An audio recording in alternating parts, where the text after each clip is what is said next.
भाई मेंबर साहब रो पाओ। राम राम। आप लोगों के बीच में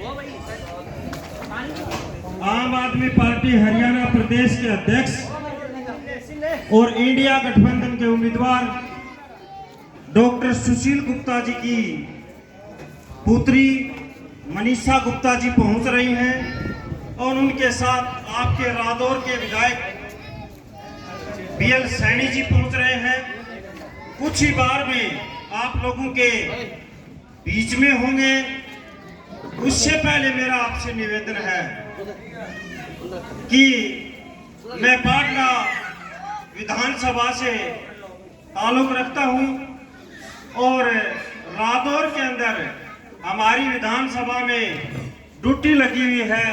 हम गांव-गांव जब रादौर के अंदर जा रहे हैं तो मैं तो आपको एक विश्वास, भरोसा और यकीन दिला देना चाहता हूं कि आपके यहां से संयुक्त इंडिया गठबंधन के जो प्रत्याशी हैं डॉक्टर सुशील गुप्ता रादौर विधानसभा से बड़े अंतर से जीत कर जाएंगे,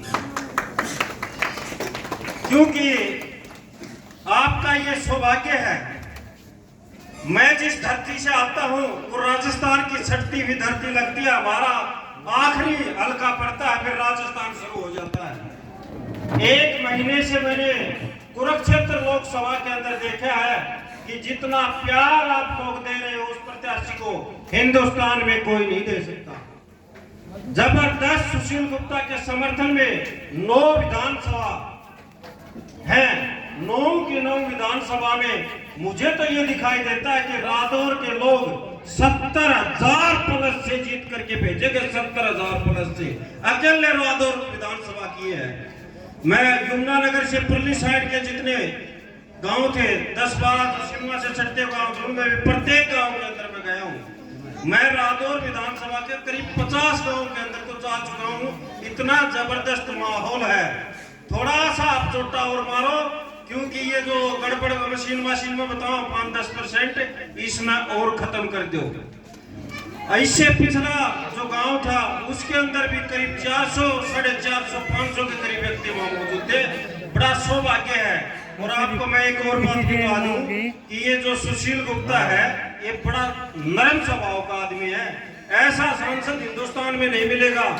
जब किसानों की लड़ाई थी, युवाओं की लड़ाई थी और अन्य कोई काम था तो इस व्यक्ति ने संसद के अंदर बेखूबी निभाने का काम किया था।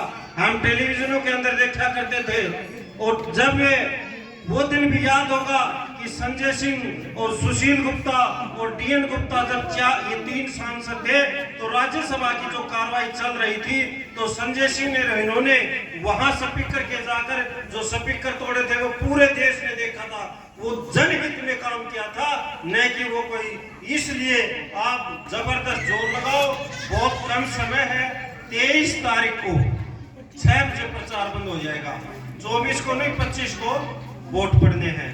और जब 25 तारीख को वोट पड़े और 4 तारीख का जब आपका रिजल्ट आए तो हम ये बात देखें कि उस राजस्थान की छठती हुई सीमा पर बैठे कि हम रादौर के अंदर 1 महीने का समय लगा कर आए थे तो रादौर के लोगों ने झोली भर के सुशील गुप्ता के पक्ष में मतदान किया है।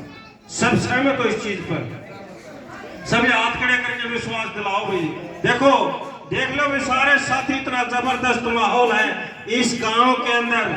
और सबसे बड़ी बात एक और है आपको, आज बेरोजगारी चरम सीमा पर चढ़ी हुई है। और देसी बात एक और है, सुशील गुप्ता उद्योगपति भी है। उस तो रैया भी मांग करियो जी सरकार मत अपना एमपी बनाओ सा कि तुम्हारा बालक काम है, सारा बालक ना लाके कर। मैं तो तारे डाल के ऊपर को किसान फैक्ट्री में एडजस्ट करवा दो, किसान कितना करवा दो एडजस्ट।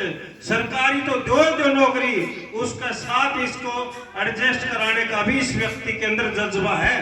मैं एक घटना आपको और बताऊं कि एक बार या बीच में कोरोना काल आ गया था और मेरे गांव के साथ गांव लगता है बडेसरा। बाबूजी ये सुनने लायक बात है। बडेसरा का कोरोना काल के अंदर एक बहुत बेचारा जिंदगी और मौत के बीच जूझ रहा था। तो मैंने सुशील गुप्ता जी के पास फोन किया ऑक्सीजन की अपना कमी थी, सारा यह समस्या थी। तो वो जूझ जैसे तैसे करके वो दिल्ली पहुंच गया, और दिल्ली पहुंचने के बाद उस व्यक्ति की जान बचाने का काम सुशील गुप्ता ने किया था।